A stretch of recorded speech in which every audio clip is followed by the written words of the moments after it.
জন্ম এবং মৃত্যু, একটি হলো জীবনের সূত্রপাত, আরেকটি জীবনের সমাপ্তি। এটা হলো একটি চক্র এবং প্রত্যেক চক্রের মতোই এটাও যেখান থেকে শুরু হয় সেখানে এসেই সমাপ্ত হয়। অর্থাৎ প্রত্যেক ব্যক্তি যারা জন্ম নিয়েছেন তার জন্মের সাথে এটা সুনিশ্চিত হয়ে যায় যে তার মৃত্যু হলো অবশ্যম্ভাবী। এই সংসারে এমন কিছুই নেই যা চিরকালের মতো থেকে যায়। এবার এটা আমরা সবাই জানি। আমাদের কাছে যে জীবনটা আছে, যেটা আমরা যাপন করতে পারি, সেই সময়কালে আমরা কি করতে পারি সেটা গুরুত্বপূর্ণ। এমন কিছু করুন যার ফলে মৃত্যুর পরেও আপনি অমর হয়ে থাকবেন। আমাদের কথা, আমাদের কর্ম এই সংসারে প্রেরণা প্রদান করতে পারে। আর যদি আমরা প্রেরণা নাও জোগাতে পারি, তাও এই সন্তোষ বোধ যেন থাকে যে আমরা আমাদের জীবন ব্যর্থ হতে দিইনি। এই জীবন যাপন করার ইচ্ছেতেই আমরা সময় ব্যর্থ করে দিই। আর এই জীবনকে যাপন করার সর্বশ্রেষ্ঠ উপায় হলো এটাই যে কখন আমাদের মৃত্যু হবে, কিভাবে আমাদের মৃত্যু হবে, এই চিন্তা ত্যাগ করে যেন আমরা বর্তমানে বেঁচে থাকি, আজকে বেঁচে থাকি, আজকে দাঁড়িয়ে কর্ম করি এবং আজ যে সংকট সামনে তার সম্মুখীন হই। ভবিষ্যতের পথ নিজে থেকেই উন্মুক্ত হবে। আপনার জীবনে অনেক বড় বড় বিপদরূপী পাথর আসবে। সেই পাথরগুলিকে এতটাই দুর্বল করে দিন যাতে সেই পথ আপনি অগ্রসর হওয়ার পরেই আপনার পেছন পেছন যে সেই পথ দিয়ে আসবেন তিনিও যেন সহজেই পাথর চূর্ণ করে সামনে অগ্রসর হতে পারেন। মনে রাখবেন, আপনার প্রচেষ্টারও একটা মাহাত্ম্য আছে। যদি আপনি কোনো কেল্লার শিখরে পতাকা উত্তোলন নাও করতে পারেন, তাহলেও আপনার প্রচেষ্টার যে মাহাত্ম্য তা কখনো কমে যাবে না। সেই জন্য প্রচেষ্টা করতে থাকুন আর আমার সাথে ভালোবেসে বলুন, রাধা রাধা। শব্দ শব্দ আসলে কি? শুধুই কয়েকটি অক্ষরের সমষ্টি, নাকি আমাদের বাণী? এই শব্দ এমন এক শক্তি যা কাউকেই নিজের বশবর্তী করে ফেলতে পারে। শব্দ এমন এক অস্ত্র যা কাউকে ক্ষত বিক্ষত করে দিতে পারে। এই শব্দ হলো একটি নাদ স্বরূপ যা কোনো ঘুমন্ত ব্যক্তিকেও জাগিয়ে তুলতে পারে এবং নিজের লক্ষ্যের দিকে অগ্রসর করতে পারে। শব্দে এত শক্তি আছে যে কারোর মনে এতটা আঘাত দিতে পারে যে সে হয়তো জীবনে আর কখনো এগোতেই পারল না। তাহলে এই শব্দের প্রয়োগ খুব ভেবে চিন্তে করবেন। এবং এই শব্দের মতোই হলো নীরবতা। অনেক সময় এই নীরবতা আমাদের সহায়ক হয়ে ওঠে। অনেক সময় এটা আমাদের অনুশোচনাকে অনেক বেশি বাড়িয়ে তুলতে পারে। ভীষ্ম পিতামহ, অঙ্গরাজ কর্ণ যখন দ্রৌপদীর বস্ত্রহরণ হচ্ছিল তখন এনারা নীরব ছিলেন। দুর্যোধনের বিরোধিতা করেননি, ওকে বাধা দেননি। আর তারপর কি হলো সেটা আপনারা সকলে জানেন। দেখতে গেলে নীরবতা চুপ করে থাকা, কিন্তু যদি কোনো দুষ্টের সামনে চুপ করে থাকেন, যদি তার বিরোধিতা না করতে পারেন, তাহলে এই নীরবতাই অনেক বড় পাপের আকার ধারণ করে। মনে রাখবেন আর আমার সাথে ভালোবেসে বলবেন, রাধা রাধা। এই সংসারে এমন কোন আবেগ আছে যা সবসময় কটু বলে মনে হয়, কিন্তু সবার শেষে এটি সব থেকে বেশি মধুর উপলব্ধি প্রদান করে, সব থেকে বেশি মধুর অনুভূতি প্রদান করে। উত্তর পেলেন? পেলেন না? আপনাকে একটা উদাহরণ দিই। যখন মাতা সীতাকে অপহরণ করা হয়েছিল তখন শ্রীরাম অপেক্ষা করেছিলেন 4 মাস পর্যন্ত। উনি খুঁজতে চেয়েছিলেন, কিন্তু উনি ওনার খোঁজ বন্ধ রেখেছিলেন। কল্পনা করে দেখুন ওনার কতটা যন্ত্রণা হয়েছিল। উনি শুধু অপেক্ষা করছিলেন, কারণ তখন বর্ষা ছিল। অনেক দিন পর্যন্ত সূর্যের আলো দেখা যায়নি। উনি জানতেন এরকম সময় বানর সেনার পক্ষে বনের মধ্যে পথ খোঁজা খুবই কঠিন কাজ হবে। সাগর পার করা অত্যন্ত কঠিন হয়ে দাঁড়াবে। তারা হয়তো বনের মধ্যে পথ হারিয়ে ফেলবে। উনি অপেক্ষা করলেন, আর এই অপেক্ষার ফল হিসেবে উনি কি লাভ করলেন? সাগরে সেতু নির্মাণ করলেন এবং মাতা সীতাকে সসম্মানে আবার ফিরিয়ে আনলেন। যদি শ্রীরাম অপেক্ষা না করতেন তাহলে হয়তো এই সব কিছু কখনোই সম্ভব হতো না। এটাই হলো শক্তি ধৈর্যের। এটাই হলো আমাদের কাছে শিক্ষা। এই ধৈর্যই প্রত্যেকবার আমাদের অত্যন্ত কঠিন বলে মনে হয়। ধৈর্য ধরা অত্যন্ত কঠিন, কিন্তু অবশেষে এটাই সব থেকে শ্রেষ্ঠ ফল দান করে, সব থেকে মধুর উপলব্ধি, সব থেকে মধুর অনুভূতি প্রদান করে। তাই ধৈর্য ধরে থাকুন, সব কিছু শুভ হবে। আর তখন এই মন প্রফুল্ল হয়ে বলবে, রাধা রাধা। কখনো কখনো আমরা খুব ব্যথিত হয়ে পড়ি।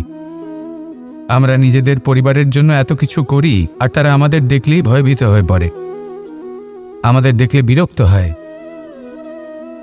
কখনো নিজেদের সন্তানকে বিকাশের পথে অগ্রসর করার জন্য আমরা তাদের উপর একটু জোর দিই যাতে তারা পরিশ্রম করে, কিন্তু সেই সন্তান আমাদের উপর বিরক্ত হয়ে পড়ে। কখনো সন্তানকে সঠিক শিক্ষা দেওয়ার জন্য আমরা তাদের কিছু সীমা নির্ধারিত করি, তখন সেই সন্তানের চোখে নিজেদের জন্য আমরা ঘৃণা দেখতে পাই। মানুষ কেন ব্যথিত হবে না? দেখুন, যখন সূচের দ্বারা আপনি বস্ত্র সেলাই করেন, তখন সূচের আঘাত সেই বস্তুকে সহ্য করতে হয়, কিন্তু তাতে সেই সূচ বা আপনার উদ্দেশ্যে কোনো প্রভাব পড়া উচিত নয়, কারণ আপনি তো আপনার কর্ম করছেন, আর তাও পূর্ণ নিষ্ঠা ভরে, এবং অবশেষে আপনার উদ্দেশ্য শুভ প্রমাণিত হবে।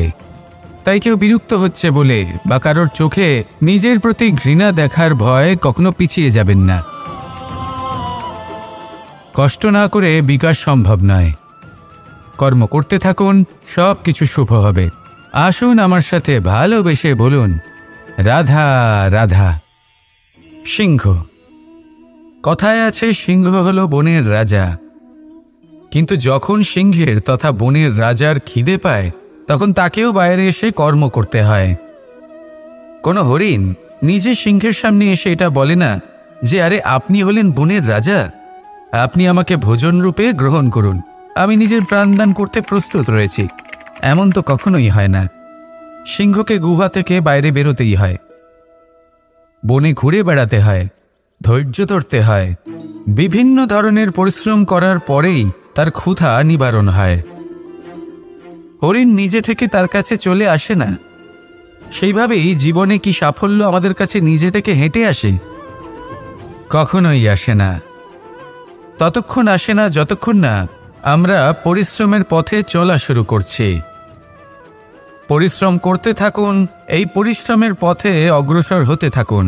যতক্ষণ আপনি পরিশ্রমের পথ ধরে এগোতে থাকবেন, সাফল্য আপনার কাছে আপনা আপনিই চলে আসবে। তাহলে জীবনে নিরন্তর প্রয়াস করুন, পরিশ্রম করতে থাকুন, সাফল্য লাভ করুন, আর আমার সাথে ভালোবেসে বলুন, রাধা রাধা। ক্রোধ আপনার অন্তরের আরও একটা শত্রু। এই ক্রোধ আসলে কি? আপনার মনের এক ভাবনা, যা আপনার মনেই উৎপন্ন হয়। এই মন আত্মার সাথে যুক্ত থাকে। এখন একটা ভাবনা যা আত্মার সাথে যুক্ত থাকে, তাকে অনুচিত কেন বলা হয় সেটা বোঝার চেষ্টা করুন।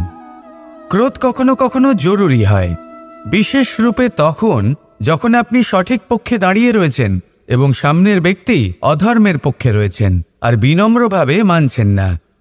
যেমন শ্রীরাম ক্রুদ্ধ হয়েছিলেন সাগরের ওপর, ওটা উচিত ছিল, আর তা ততক্ষণই উচিত যতক্ষণ আপনি ক্রোধকে নিয়ন্ত্রণ করছেন। যদি ক্রোধ আপনাকে নিয়ন্ত্রণ করতে শুরু করে, তাহলে পরিস্থিতি এমনও হতে পারে, ধরুন একজন ব্যক্তির প্রতি ক্রোধের কারণে আপনি তার ক্ষতি করতে চান। আপনি একটা কয়লা হাতে নিলেন, আর সেই কয়লা সামনের ব্যক্তির ক্ষতি করার পূর্বে আপনার হাত জ্বালিয়ে দেবে। ব্যাস, ক্রোধ এটাই করে, সর্বপ্রথম আপনার ক্ষতি করে, আপনার বিবেক হরণ করে নেয়, আপনি আপনার নিয়ন্ত্রণ হারিয়ে ফেলেন, আর সব কিছু নষ্ট হয়ে যায়। বেশিরভাগ মানুষ ক্রোধে এমন সিদ্ধান্ত নেন যে সেটা তাদেরই বিনাশের কারণ হয়ে দাঁড়ায়। আর কিছু মানুষ বলেন যে আমাদের জীবনে এত যন্ত্রণা আছে, এত সংকট আছে যে ক্রোধ উৎপন্ন হবেই। আর এরকম সময় এটাই উচিত হবে যে আপনি নিজেকে ক্রোধের থেকে দূরে রাখুন, আর তারপর সমস্যার নিবারণ করুন। আর এই নিবারণই আপনার জীবনকে একটা শ্রেষ্ঠ স্তরে পৌঁছে দেবে। তাহলে ক্রোধ থেকে দূরে থাকুন, সুপ্রসন্ন থাকুন, আর আমার সাথে ভালোবেসে বলুন, রাধা রাধা। বর্ষা। কখনো অনুভব করে দেখেছেন এই বর্ষা? আকাশ থেকে বর্ষার ফোঁটা ঝরে পড়ে, মিষ্টি ফোঁটা, শীতল ফোঁটা, মনকে পবিত্র করে তোলে, ধরিত্রীর তৃষ্ণা নিবারণ করে, আশপাশটা সবুজে ভরিয়ে তোলে। এবার এইরকম জল আমরা কুয়ো থেকেও পেতে পারি। যদি আমরা ভেবে দেখি যে বর্ষা এবং কুয়োর জলের মধ্যে পার্থক্য কী, তবে পার্থক্য আছে। পার্থক্য হলো ভাগ্য এবং কর্মের। বর্ষা হলো ভাগ্য। প্রকৃতির যখন ইচ্ছে হবে তখন বর্ষা হবে, কিন্তু কুয়ো আমরা এমনি এমনি পাই না। কর্ম এবং পরিশ্রমের দ্বারা একে প্রাপ্ত করতে হয়। এই ধরিত্রীকে খুঁড়তে হয়, অনেক ঘাম ঝরাতে হয়, তবেই আমরা একটা কুয়ো প্রাপ্ত করতে পারি। এবার এই বর্ষা, এটা সারা বছর হয় না, কিন্তু কুয়ো এটা বছরের পর বছর আমাদের তৃষ্ণা নিবারণ করে। এবার এর থেকে আমরা কি শিক্ষা লাভ করি? এটাই যে আপনি ভাগ্যের ওপর বিশ্বাস রাখুন, কিন্তু নিজের কর্মের ওপর আস্থা রাখুন। কারণ কর্ম এবং পরিশ্রম আপনাকে এই সংসারের যে কোনো শিখরে পৌঁছে দিতে পারে। তাহলে নিরন্তর প্রয়াস করুন, কর্ম করুন, আর আমার সাথে ভালোবেসে বলুন, রাধা রাধা। এই সংসারে বড়ই বিচিত্র এক শব্দ আছে, মূল্য। এর প্রয়োগ আমরা জীবনেও করে থাকি, আবার ব্যবসাতেও করে থাকি। একজন উদ্যোগপতি সবসময় বলেন, ব্যবসার মূল্য সবসময় উচ্চমান হওয়া উচিত, তাতে লাভ বেশি। অন্যদিকে আরেকজন ব্যক্তি যিনি পরোপকারী, যিনি ঈশ্বরের দর্শনের অভিলাষী, তিনি বলেন জীবনের মূল্য সবথেকে উচ্চমান হওয়া উচিত। অনেক সময় মানুষ কি করে থাকেন, ব্যবসার এই মূল্য তা উচ্চতার শিখরে পৌঁছানোর লোভে জীবনের মূল্য নামিয়ে ফেলেন। যেখানে এই সমগ্র সংসার প্রেমের দ্বারা চালিত হয়। প্রেমই হলো এই সংসারের আধার। এবার যদি আপনি প্রেম করতে শিখে যান, তাহলে ব্যবসাতে নিশ্চিত রূপে লাভের সাথে সাথে কীর্তি এবং যশ লাভও করতে পারবেন। তা আমি নিশ্চিত রূপে বলতে পারি, কারণ ব্যবসাতে ওঠা নামা এসব চলতেই থাকে। জীবনকে আপনি যদি একবার উচ্চতায় নিয়ে যেতে পারেন, তাহলে তা কখনোই নামবে না। আসুন আর আমার সাথে ভালোবেসে বলুন, রাধা রাধা। আমাদের গৃহে অনেক কক্ষ রয়েছে, কিন্তু এমন কি আছে যে একটাই থাকে? আমাদের গৃহের দ্বার। এমন কেন হয়? অনেক দ্বার তো থাকতেই পারে। ভেবে দেখুন, একটা বিশাল ভবন রয়েছে, তার চতুর্দিকে অনেক দ্বার আছে। ভালোই হবে, যাতায়াত করতে সুবিধা হবে, কিন্তু এমন আমরা কেন করি না? এবার আপনি বলবেন যে এটার উত্তর তো সহজ, যতগুলো দ্বার থাকবে ততজন দ্বারপালও থাকবে। কে কখন কোথা থেকে আসবে, কোথায় চলে যাবে, সেদিকে খেয়াল থাকবে না, চুরির সম্ভাবনাও বেড়ে যাবে। যাক, এই বিষয়ে অন্তত আপনি বোঝেন। সেই জন্য আপনার গৃহে একটাই দ্বার রয়েছে। কিন্তু আপনার মনের বিষয় কি জানেন? আপনার মনেও কি কোনো দ্বার আছে? নেই। তার মানে যে কোনো ব্যক্তি যেখান থেকে খুশি আসতে পারে, আর আপনার মনে যা খুশি প্রবেশ করিয়ে চলে যেতে পারে। কোনো বাধার সম্মুখীন না হয়ে কোনো ব্যক্তি আপনার মনে যা কিছু প্রবেশ করিয়ে চলে যাবে, তা সে আমাদের পক্ষে শুভ হোক, অশুভ হোক, বা যতই ঘাতক হোক না কেন। সেই ভাবনা হতে পারে বাসনাময়, ক্রোধে পরিপূর্ণ, মতভেদে পরিপূর্ণ, বিদ্বেষ বা অহংকারে পরিপূর্ণ, বা কোনো ব্যর্থ ভাবনা হতে পারে। বিশ্বের যে কোনো ভাবনা মনে এসে বসবাস করতে পারে। এবার মনে যা ভাবনা থাকবে, মন সেটাই অনুভব করবে। নেতিবাচক ভাবনা যদি মনে ঘর করে, মন সুখ অনুভব কি করে করবে? সেই জন্য আবশ্যক হলো মনের মাঝে ইতিবাচক সত্তার দ্বার গড়ে তোলা। অর্থাৎ কোনো ভাবনা যদি আসে এবং ইতিবাচক হয়, তাহলে তাকে মনে প্রবেশ করতে দিন। যদি তা আপনাকে আর্থিক, সামাজিক, পারিবারিক, আধ্যাত্মিক লাভ দেয়, তাহলে তাকে প্রবেশ করতে দিন। যদি না দেয়, যদি তা নেতিবাচক ভাবনা হয়, তাকে দ্বার থেকেই আবার বেরিয়ে দিন। যত শুভ চিন্তায় থাকবে এই মন, ততই শুভ হবে আপনার জীবন। আর এই মন সুপ্রসন্ন হয়ে বলবে, রাধা রাধা। এবার ধরুন আমাকে দ্বারকা থেকে হস্তিনাপুর যেতে হবে, আর পথে আমি প্রত্যেকটা এমন স্থানে দাঁড়াচ্ছি যেখানে আমার মন আপ্লুত করার মতো কোনো দৃশ্য দেখতে পাচ্ছি, বা কোনো ব্যক্তিকে দেখতে পাচ্ছি, বা কোনো প্রসঙ্গ দেখতে পাচ্ছি, বা কোনো নাটক দেখতে পাচ্ছি। তাহলে কি আমি কখনো হস্তিনাপুরে উচিত সময়ে পৌঁছতে পারবো? কখনোই নয়। মানুষকেও ঠিক এই কথাটাই মাথায় রাখতে হবে। মানুষ মনের মধ্যে একটা লক্ষ্য স্থির করেন, সেই পথে অগ্রসর হয়ে পড়েন। এবার সেই পথে এগোতে এগোতে অনেক মানুষজন, অনেক ঘটনা, অনেক সমস্যা চলে আসে, যার ফলে তার মন বিচলিত হয়ে পড়ে। যদি মন বিচলিত হয়ে যায় তাহলে লক্ষ্যের প্রতি কিভাবে একাগ্রচিত্ত হবেন? সেই জন্য অত্যন্ত আবশ্যক যে আপনি সময়ের সদ্ব্যবহার করুন সেই পথে চলার জন্য। সেই পথে সামনে এগোতে থাকুন, চোখ থাকবে শুধু লক্ষ্যের দিকে। যখনই আপনি বুঝবেন যে আপনি লক্ষ্যভ্রষ্ট হচ্ছেন, আবার সেই পথে নিজেকে টেনে আনুন। ঠিক এইভাবেই এগোতে থাকুন, সাফল্যের শিখরে গিয়ে পৌঁছন, আর সেখানে গিয়ে আনন্দের সাথে উচ্চ স্বরে বলুন, রাধা রাধা।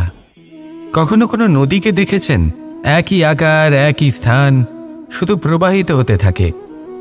এর মধ্যে কখনো কোনো অপদ্রব্য ফেলে দেখুন, দেখবেন সেটা বেশিক্ষণ সেখানে থাকে না। সেটা নদীর সাথে বইতে থাকে, আর বয়ে যেতে যেতে সাগরে সমাহিত হয়ে যায়, আর শেষ পর্যন্ত সাগর সেটাকে তটে ফেলে দেয়। কিছুটা এমন হওয়া উচিত আমাদের বিচারধারাও। এক স্থানে তা স্থগিত হওয়া উচিত নয়, এটা সবসময় প্রবাহমান হওয়া উচিত। তবেই আমাদের চেতনা, আমাদের মূল্যবোধ এবং আমাদের স্মৃতি, এই তিনটি শ্রেষ্ঠ থাকবে। আর এটাই হলো পুকুর এবং নদীর মধ্যে পার্থক্য। নদীতে জল সবসময় বয়ে চলে, সেই জন্য পবিত্র থাকে, শুদ্ধ থাকে এবং পরিষ্কার থাকে। আর সেখানে এই পুকুরের তলদেশে সব জমা হতে থাকে, আর সেই জন্য তা অপবিত্র হয়ে যায়। তাই সবসময় এই বিচারধারা প্রবাহমান রাখুন। যদি মনে কোনো ভাবনা চলে আসে, সেখানেই থেকে যায় এবং বিদ্যে থাকে, তাহলে তা বের করে দিন, তাকেও বয়ে যেতে দিন, এবং তার যা উত্তর হবে তা সময়ের সাথে আপনার সামনেই চলে আসবে। শুধুই নদীর মতো প্রবাহমান হন, আর আমার সাথে ভালোবেসে বলুন, রাধা রাধা।